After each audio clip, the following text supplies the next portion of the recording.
नमस्कार साथियों, गौरव ज्ञान धारा में आपका स्वागत है। आज शुक्रवार है और शुक्र शनि रवि अपनी आरबीएससी क्लासेस पर आधारित क्लास रहती है। तो रात 8 बजे वैसे ये क्लास अपलोड हो जानी चाहिए थी, लेकिन मैं थोड़ा सा लेट हूँ। आज आप सभी से क्षमा चाहता हूँ। ये क्लास आपको लगभग 8:30 के करीब मिलेगी, लेकिन कोई दिक्कत नहीं, आधा घंटा आगे पीछे चल जाता है। थोड़ा सा हमारे भी काम निकल आता है तो हो जाता है ये कभी कभी, ठीक है। चलिए, आज जो पढ़ने जा रहे हैं साथियों, अपन कक्षा 6 अध्याय 9, ठीक है। इसके बाद में बहुत जल्द आपके ये पुस्तक है ना, ये पूरी हो जाएगी। आरबीएससी के अंदर से आपको जो इसमें से जो जो पढ़ना था सब कुछ इसके अंदर नोट्स मेकिंग पैटर्न पे आप लोगों के पास आ गया। आपने उससे अच्छा समझा, उससे अच्छा कंटेंट आपको मिल चुका है, ठीक है।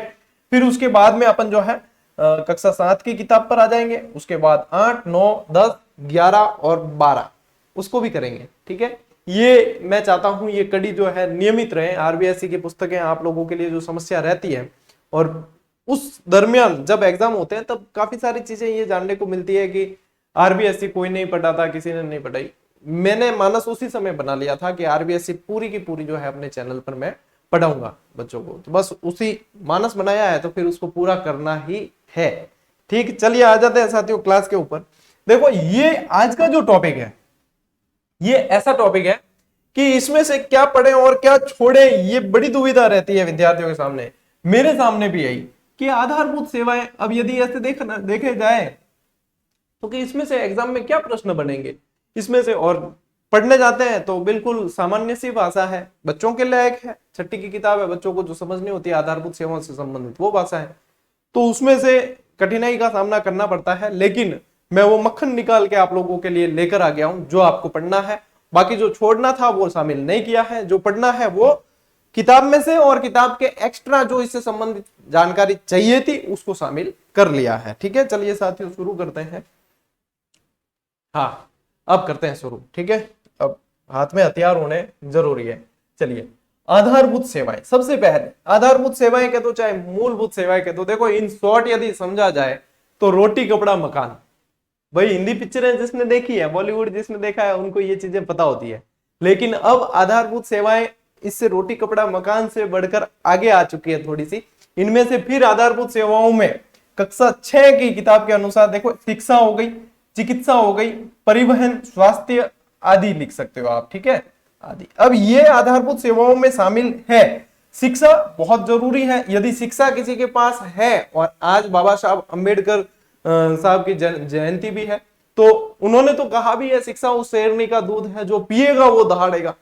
तो शिक्षा जिसके पास है वो सक्षम है, और सक्षम है तो फिर बाकी सेवाओं को वो खुद प्राप्त कर सकता है। तो देखो, बहुत आधारभूत सेवाएं, चिकित्सा, इलाज, कोई बीमार है तो उसको चिकित्सा की आवश्यकता पड़ेगी। परिवहन और स्वास्थ्य, देखो परिवहन भी आवश्यक हो गया। पहला जी को हानि, मैंने पैदल पैदल 10-10, 15-15, 20 किलोमीटर एक दिन में जाता, अब जो है नहीं जा सके। अब 5-7 किलोमीटर में टोटियां दुगना आ जाए है, ठीक है। यानी कि टोटियां कहवे पगन, पग कहवे पैरों को, ठीक है। कन्वर्ट कर देता हूं वापस कि अब 4-5 किलोमीटर में भी आदमी निढाल हो जाता है, क्योंकि अब मारवाड़ी में क्या होलियार घना उड़ा है, यानी कि अब क्या है, आराम पसंद हो गए व्यक्ति। तो ये आधारभूत सेवाएं हैं। आधारभूत सेवाओं को उपलब्ध करवाना सरकार का दायित्व होता है। किसका दायित्व होगा? गवर्नमेंट। गवर्नमेंट ये निश्चित करेगी, सुनिश्चित करेगी, निश्चित तो क्या, ये सुनिश्चित करेगी कि हर नागरिक तक, हर निवासी तक, राज्य के हर निवासी तक ये सेवाएं कैसे पहुंचे। इसीलिए आप देखते हो सरकार बहुत सारी स्कीम निकालती है। अभी उसी का एक उदाहरण हेल्थ बिल वाला वो था, तो चिकित्सा सभी तक पहुंचे, ये भी एक उसका कारण था। आरटीएस जो विरोध हुआ था बहुत बड़े स्तर पर, तो ये भी सरकार के दायित्व हो जाता है। इसलिए सरकार अलग अलग जो है स्कीम्स निकालती है। अब इसमें से सबसे पहला साथियों आप लोगों के दे रखा है शिक्षा। अब इसमें क्या पढ़ा जाए? शिक्षा के अंदर ये इतनी जो मैंने गाथा इसमें शामिल की है, ये आपके आरबीएससी में नहीं है, लेकिन उसमें यह दे रखा है कि अनिवार्य शिक्षा। अब अनिवार्य शिक्षा अपन ने राइट टू एजुकेशन पढ़ा है पूरा, ठीक है। रीड के समय अपन ने पूरा पढ़ा था, उसमें तो विस्तृत पढ़ा था, यहाँ पे मैंने थोड़ा सा शामिल किया है वापस, ताकि इसमें पूर्णता है, ठीक है। सिर्फ मैं एक लाइन ले लेता, इसमें से सिर्फ एक लाइन काम की थी, वो ये थी कि शिक्षा का अधिकार अधिनियम द्वारा जो है 6 से 14 वर्ष तक के सभी बच्चों को अनिवार्य शिक्षा प्राप्त करने का अधिकार है। अब इसे मूल अधिकार में शामिल कर लिया गया है। और यदि मूल अधिकार पूछे संविधान के अंतर्गत, तो आपका कौन सा है, अनुच्छेद 21 क के अंतर्गत ये अब मूल अधिकार हो गया है। 6 से 14 वर्ष के सभी बच्चे, अब चाहे प्राइवेट स्कूल है तो वहां पे भी आरटीई के तहत बच्चों का एडमिशन होता है, और गवर्नमेंट में तो है ही 6 से 14 वर्ष तक के यानी कि 8वीं तक की जो है शिक्षा वो पूरी तरीके से निःशुल्क बच्चों को प्राप्त करने का मूल अधिकार है। 86वें संविधान संशोधन द्वारा इसे मूल अधिकार का दर्जा दिया गया है। 86, ठीक है, 86वें संविधान संशोधन द्वारा मूल अधिकार का दर्जा दिया है। और शिक्षा का अधिकार लागू यदि पूछे, यदि भारत के संदर्भ में, ये कहा भारत के संदर्भ में पूछे तो 1 अप्रैल 2010, और राजस्थान में जो है कुछ संशोधनों के बाद में 1 अप्रैल 2011 को, क्योंकि इसमें सरकारों को इनके अनुसार कुछ परिवर्तन करने के मतलब अधिकार थे, तो फिर कुछ संशोधनों के बाद में 1 अप्रैल 2011 राजस्थान। कोई भी अधिनियम, कोई भी चीज जो लागू होती है भारत में केंद्र पे पहले हो जाती है, फिर उसके बाद में सरकार, कभी भी आपके डेट से संबंधित आता है ना, राज्य सरकार में थोड़ी सी बाद में आती है। तो यहाँ पे आरटीई 2009 ध्यान रखेंगे, शिक्षा का अधिकार अधिनियम, और 21 का ध्यान रखें, 6 से 14 वर्ष ये। अब इसी के अंतर्गत दे रखा है साक्षरता, यही इसी के अंतर्गत आरबीएसई में एक चीज दे दिया साक्षरता। यहां पे मैंने इस बार इस शब्द को शामिल किया है क्योंकि इस शब्द से प्रश्न बना है। प्रश्न क्या बना है, उम्र पूछ ली गई थी बच्चे की, ठीक है, अभी हाल ही में एक एग्जाम में बना। 2011 की जनगणना के अनुसार साक्षर व्यक्ति कौन है, कितनी उम्र या उससे अधिक, ये पूछा गया है। क्या बिल्कुल सामान्य है भाई, जिसको पढ़ना लिखना आता है वो साक्षर है। साक्षर होना और शिक्षित होना में फर्क है। पढ़ना लिखना आ रहा है यानी कि वो साक्षर है भाई, किन्हें अखबार भी पढ़ना आ रही है वो साक्षर है, किन्हें नाम पढ़ना आ रही है वो साक्षर है। शिक्षित जरूरी नहीं है कि उसे पढ़ना आए, वो नहीं है। शिक्षा बहुत अलग तरीके से भी मिल सकती है। पहले गुरुकुलों में शिक्षा जो है मौखिक रूप से दी जाती थी, तो वो भी शिक्षित होते थे। तो शिक्षित होना और साक्षर होना में अंतर है, ये ध्यान रखना। साक्षरता की क्या परिभाषा है कि 2011 की जनगणना के अनुसार जो व्यक्ति 7 वर्ष या इससे अधिक, ये उम्र ध्यान रखनी है, इसीलिए इस लैंग्वेज को शामिल किया है और ये प्रश्न बना हुआ है। अब इसको हल्के में नहीं ले सकते, ये आरबीएसई में नहीं दे रखी, आप इस छठी की किताब में ये परिभाषा नहीं दे रखी, लेकिन ये एनसीईआरटी की बुक्स में दे रखी है, ठीक है। तो ये प्रश्न बहुत अच्छा बना था और अच्छा प्रश्न है भी। इससे अधिक है और किसी भी भाषा को समझकर लिख या पढ़ सकता है, उसे साक्षरता की श्रेणी में रखा गया है, साक्षर की श्रेणी में रखा गया।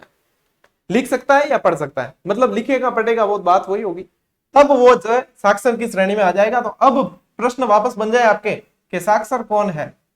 पेन में क्या समस्या है, ये क्यों हो रही है, कि साक्षर कौन है ये पूछे तो ध्यान रखना 7 वर्ष बताया है, ठीक है। 7 फेरों के 7 वचन प्यारे साक्षर या भूल न जाना, ठीक है। यानी साक्षर तब बनोगे जब 7 वर्ष से कम वाले को नहीं आ रहा है तो भी वो उसका दायरे से बाहर हो जाएगा। 7 वर्ष से अधिक है तब यह आएगा।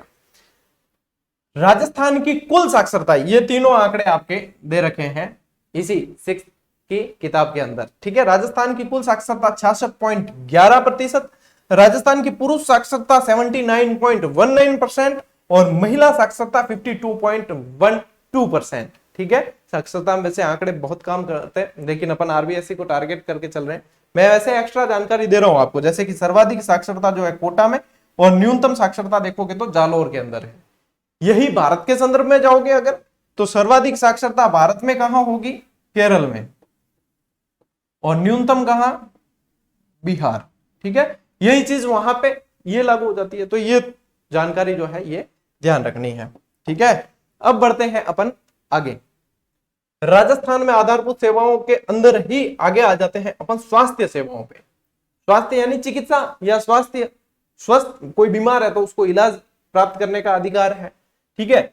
न केवल शारीरिक बल्कि मानसिक, सामाजिक और बौद्धिक सभी प्रकार से स्वस्थ होना स्वास्थ्य है, ठीक है। स्वास्थ्य क्या है, इन सभी प्रकार से। अच्छा, किसी को शारीरिक तो कोई समस्या नहीं है, लेकिन वो थोड़ी सी काली काली बातें करता है, यानी कि थोड़ी सी मतलब पगलाई हुई बातें करता है, तो या तो वो किसी प्यार व्यार के इश्क मोहब्बत के चक्कर में पड़ा हुआ है तब करता है, या फिर वो बौद्धिक रूप से परेशान है, मानसिक रूप से परेशान है, तो वो भी तो बीमार हुआ भाई। मानसिक रूप से कोई परेशान है तो वो भी बीमार की श्रेणी में आएगा, यानी कि शारीरिक उसके अंदर कोई भी दोष नहीं है, शरीर हष्ट पुष्ट है, एकदम बढ़िया है, एकदम हट्टो कट्टो है, बिम की समस्या नहीं है, लेकिन वो बातें काली काली करे, यानी कि वो मानसिक रूप से परेशान है तो वो मानसिक विक्षिप्त है तो वो भी तो बीमार की श्रेणी में आया। तो यहाँ पे ये चीज दे रखी है आपके इसी किताब में कि शारीरिक नहीं, मानसिक, सामाजिक, बौद्धिक किसी भी प्रकार से स्वस्थ होना स्वास्थ्य के अंदर आएगा। ठीक है, स्वास्थ्य सुविधाओं से संबंधित देखो 1000 की आबादी पर स्वास्थ्य उपकेंद्र होगा। ये चीजें बहुत अच्छी दे रखी है और विद्यार्थी ध्यान नहीं देते। ये आरबीएससी पढ़ते हैं तो ये चीज जो है सार निकल जाता है उसमें से। तो 1000 की आबादी पर क्या होगा, स्वास्थ्य उपकेंद्र होगा। यदि 30,000 या 30,000 से अधिक की आबादी हो रही है तब क्या होगा, प्राथमिक स्वास्थ्य केंद्र होगा। ठीक है, अब आप अपने अपने आसपास देखना कि आपके आसपास में क्या बना हुआ है, क्या प्राथमिक स्वास्थ्य केंद्र है या स्वास्थ्य उपकेंद्र है या सामुदायिक स्वास्थ्य केंद्र है। 1,00,000 की आबादी या इससे अधिक पे फिर आपके सामुदायिक स्वास्थ्य केंद्र आ जाता है इसमें। ठीक है, तो ये क्राइटेरिया पूछ भी सकते हैं क्योंकि ये अच्छा प्रश्न में बन सकता है। ठीक है, आपातकाल के संबंध में 108 पर निःशुल्क जो है चिकित्सा सेवा प्राप्त की जा सकती है। जो स्वास्थ्य आपको सभी को पता है, कोई एक्सीडेंट हो जाए या कोई दुर्घटना हुई या कोई गर्भवती महिला के कोई समस्या है या कुछ भी, तो 108 पे जो है कॉल करके तुरंत वहां पे सुविधा पहुंच जाती है। तो ये 108 वाली सेवाएं। राजस्थान में आयुर्विज्ञान महाविद्यालय है, वहां पे विशेष रूप से कुछ सेवाएं दी जाती है। और आयुर्विज्ञान महाविद्यालय कहां कहां, जयपुर, जोधपुर, अजमेर, बीकानेर, कोटा और उदयपुर। तो वर्तमान में यदि देखोगे तो संभागीय स्तर पे सभी जगह आ गए। जयपुर भी संभाग है, जोधपुर, अजमेर, बीकानेर, कोटा, उदयपुर सारे के सारे संभागीय स्तर पे ये आ जाते हैं। और जल्द ही 33 में से 30 जिलों में सरकारी मेडिकल कॉलेज यानी गवर्नमेंट मेडिकल कॉलेज खोली जाएगी। आप देखते हो बजट में, हर बार बजट में कुछ ना कुछ इससे संबंधित घोषणाएं होती है। तो ये लैंग्वेज पूरी की पूरी आपके आरबीएससी के अंदर से ली गई। इसके अंदर और भी चीजें दे रखी है, जैसे कि स्वास्थ्य योजनाओं के बारे में दे रखी है। अब मुझे नहीं लगा कि वो यहाँ पे मैं लेकर बताऊंगा, आपको सबको पता है स्वास्थ्य से संबंधित क्या क्या योजनाएं चल रही है, चिरंजीवी योजना है या जो भी चल रही है। ठीक है, निःशुल्क निरोगी राजस्थान है या जो भी योजनाएं चल रही है, अपन ने योजनाएं बहुत अच्छी तरीके से पढ़ी हुई थी और ये चीजें आपको पता है। ठीक है, और उसमें सिर्फ योजनाओं के नाम दे रखे हैं, बाकी कुछ भी नहीं दे रखा। ठीक, तो वो इतना महत्वपूर्ण था नहीं तो मैंने लिया नहीं। अब बात करें संचार एवं डाक सेवाएं। अब संचार यानी कि संप्रेषण, एक तरीके से सूचनाओं का आदान प्रदान, और डाक सेवाएं ये भी आ गई इसके अंदर। तो किससे होगा सूचनाओं का आदान प्रदान? टेलीफोन से, टेलीविजन से, रेडियो से, टेलीग्राफ से, इन सब से होगा। सूचनाएं एक दूसरे तक पहुंचेगी कैसे? अब तो इंटरनेट के माध्यम से भी पहुंचती है। आप मुझे देख पा रहे हो, ये इंटरनेट है तब संभव हुआ है कि आप मुझे देख पा रहे हो। तो ये सारे संचार में प्रचलित साधन है। ठीक है, सूचना तकनीकी, आईटी, इंफॉर्मेशन टेक्नोलॉजी। अब सूचना तकनीकी से ही ये संभव हुआ है कि आपका और हमारा संपर्क हुआ है और आप पढ़ रहे हो। ठीक है, सूचना तकनीकी ने ज्ञान ने संचार के क्षेत्र में क्रांति का काम किया है, निश्चित रूप से क्रांति का है। पहले यदि किसी को कोई शंका होती, अब मान लीजिए किसी के मतलब एसी में से पानी टपक रहा है।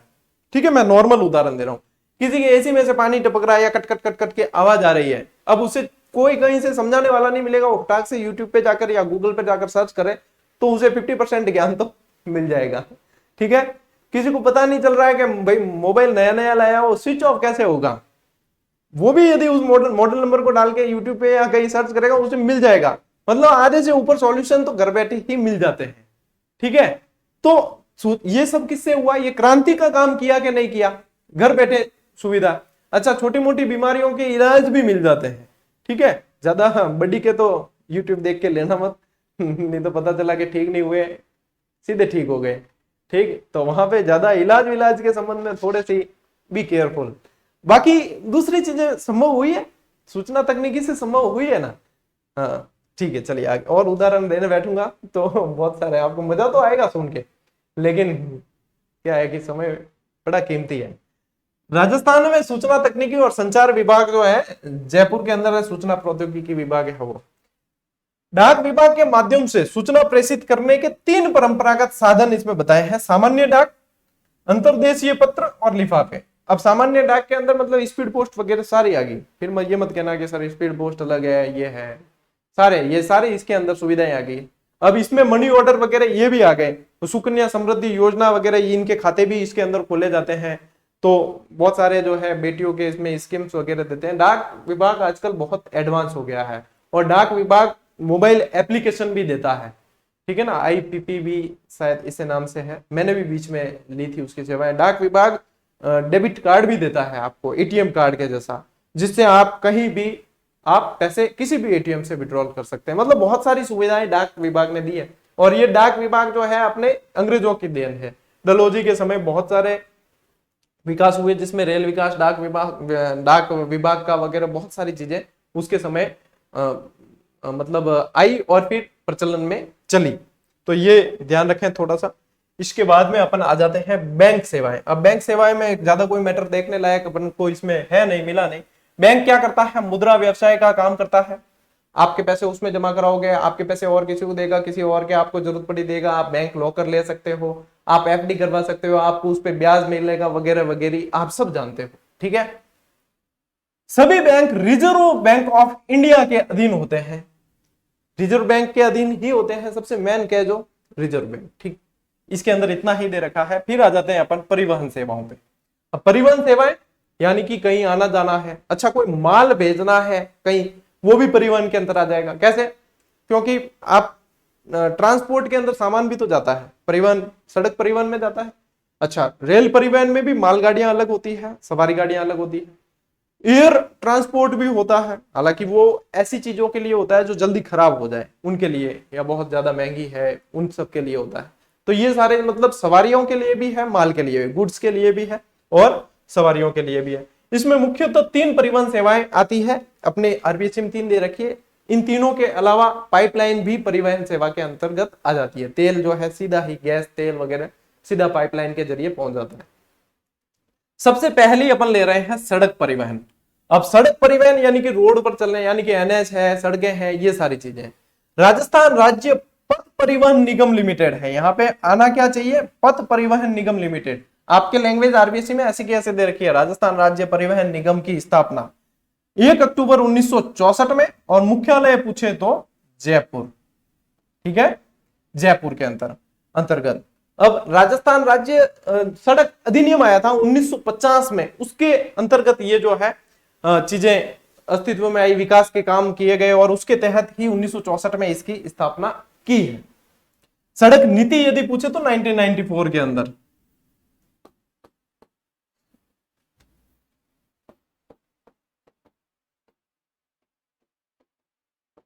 ठीक है, राज्य में सड़कों की सर्वाधिक लंबाई जोधपुर के अंदर और सबसे कम लंबाई धौलपुर के अंदर देखी जाती है। यहाँ पे आपके RBSC में जो है पुराने आंकड़े ही दे रखे थे, सबसे बड़े NH में और सबसे छोटे NH में। मैंने अपडेटेड आपको दिए हैं। सबसे बड़ा जो लंबा राजमार्ग है वो आपके पंजाब से लगाकर कर्नाटक तक, राजस्थान में लगभग 8 जिलों के अंदर से गुजरता है, NH52। और सबसे छोटा जो है अलवर में गुजरता है, ये 5 किलोमीटर 919 है, रेवाड़ी से दारूहेड़ा तक ये गुजरता है। ठीक है, तो ये नवीनतम मैंने आपको दे दिए, बाकी उसमें RBSC की 6ठी वाली किताब में अभी भी पुराने आंकड़े हैं। रेल परिवहन, अब रेल परिवहन भी देखो, अंग्रेजों ने सिर्फ शोषण नहीं किया, कुछ अच्छी चीजें भी दी है, जिसमें रेल सेवा है, डाक सेवा है, ये कुछ अच्छी चीजें भी है, जिससे भारतीयों ने विकास थोड़ा सा तीव्र गति से किया। अब वो शोषण करते थे, ये बात अलग है, इसीलिए उनको यहां से भगाया। यदि शोषण नहीं करते तो शायद क्या पता आज भी होते। राजस्थान में रेलवे के 2 जोन है और 5 मंडल है, ये ऐसे का ऐसे दे रखा है, और बहुत इंपॉर्टेंट प्रश्न है। यदि 2 जोन पूछे तो उत्तर पश्चिम रेलवे, और उत्तर पश्चिम रेलवे का मुख्यालय जो है वो जयपुर के अंदर है इसका, और इस पश्चिम मध्य रेलवे इसके अंतर्गत कोटा आता है।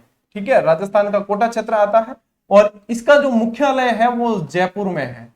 ठीक है, इसका मुख्यालय जयपुर। मंडल पूछे तो जयपुर, जोधपुर, अजमेर, बीकानेर, कोटा, यानी कि 2 संभाग निकाल देना, बाकी 5 आ जाएंगे आपके।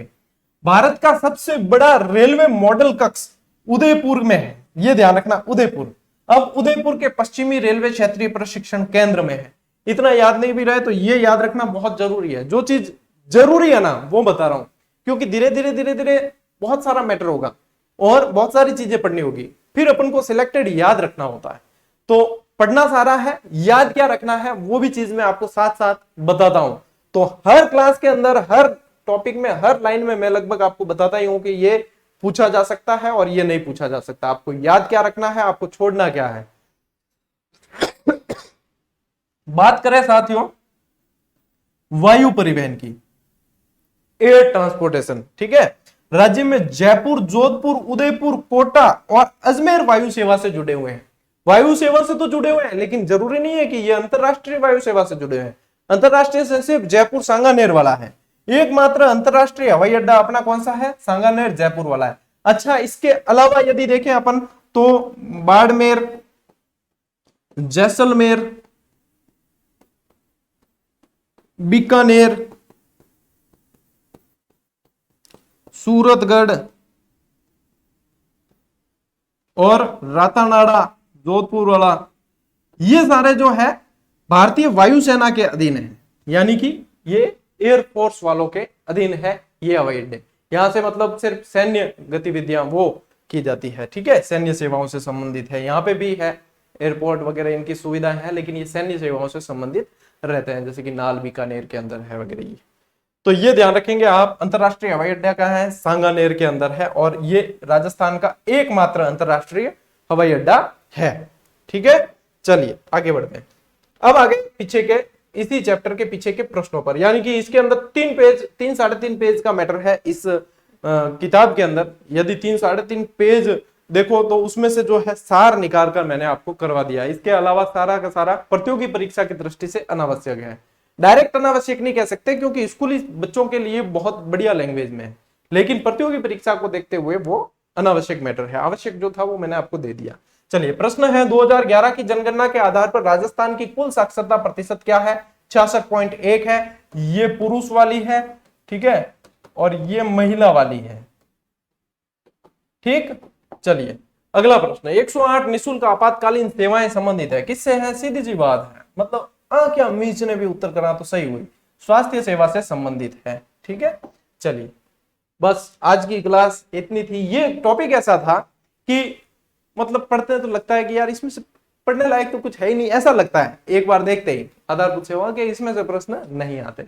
अब प्रश्न क्या आ सकते हैं, कैसे आ सकते हैं, इनको दायरा बढ़ाकर कैसे पढ़ा जाए, ये सारी चीज मैंने आपको बहुत अच्छी तरीके से करवा दी। पीडीएफ आपको टेलीग्राम पे ही मिलेगी। बाकी सारी सूचनाएं जैसे जैसे जो भी होती है सारी सूचनाएं, जैसे कि आज बाबा साहब अंबेडकर साहब की जयंती है, तो उसी उपलक्ष्य में एनसीईआरटी वाली टेस्ट सीरीज पे छूट दी गई विशेष 10% की, जो आज रात 12 बजे तक मान्य है, उसकी सूचना सबसे पहले टेलीग्राम पे दी गई। तो सारी चीजें सबसे पहले, पीडीएफ है, बाकी सारी है। वैसे आपने ज्वाइन कर लिया टेलीग्राम, उसके बाद में आप महीने महीने निकल जाए भले, आपको कभी भी जो चीज चाहिए आप पीछे जाकर, मतलब एक तरीके से आपका संग्रहण बॉक्स बन जाएगा वो। और अपना टेलीग्राम कोई पेड भी नहीं है, बिल्कुल ये भी फ्री है। इसमें भी पेड होता है लेकिन पेड भी नहीं है। सारी सुविधाएं विद्यार्थियों को उपलब्ध करवाई जाती है।